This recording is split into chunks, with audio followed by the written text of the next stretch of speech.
It's not some science fantasy effect from 2001.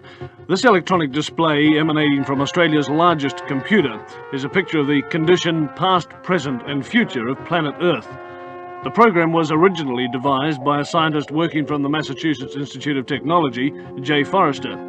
It was developed under the auspices of the Club of Rome by an MIT research team to present a complex model of the world and what we humans are doing to it. The program, called World 1, doesn't pretend to be a precise forecast. What it does for the first time in man's history on the planet is to look at the world as one system. It shows that Earth cannot sustain present population and industrial growth for much more than a few decades. It shows that simply cleaning up our car exhausts and making some small effort to limit our families simply isn't enough.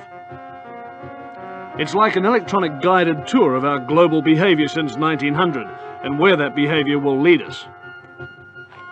Well, this is the printed version of what we've just seen on the television screen. And what looks at first to be just a maze of computer characteristics is really a system of very simple graphs which project what's going to happen to the planet over the next 150 years if we don't do something drastic to stop it. Down the left-hand side of the graph is the date, 1900, 1940, 1980, 2020, right down to 2060. Now, each of these lines of letters represents a curve showing some aspect of the condition of the planet. The further out this way they go, the greater that figure is, the further this way, the less. For example, P represents population. So here it is at 1900, and then it comes up to 1940, it starts to take off.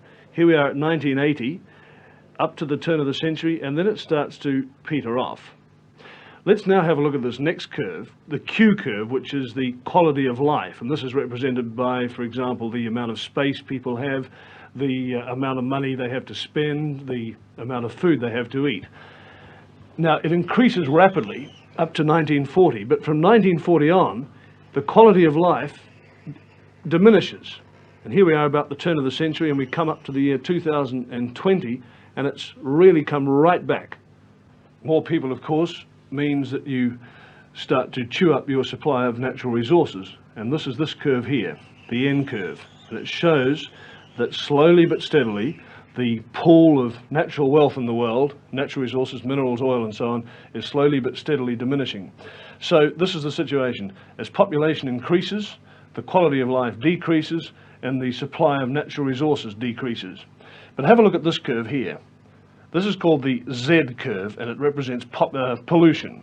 Now, predictably enough, as the population increases up to 1980, pollution increases. There's more rubbish. But from 1980 to the year 2020, pollution really takes off. This is assuming, of course, that we don't do anything about it. So the year 2020, the condition of the planet starts to become highly critical. And if we don't do anything about it, this is what's going to happen. The quality of life is going to go right back to practically zero. Pollution is going to become so serious, right out here, that it will start to kill people. So the population will diminish. Right back here, less than it was in the year 1900. And at this stage, around about the year 2040, 2050, civilized life as we know it on this planet will cease to exist. Well, hopefully, of course, it won't be allowed to happen.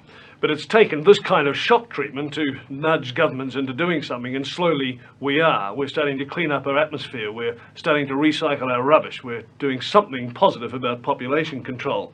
But so far, our efforts have really been just a drop in the ocean.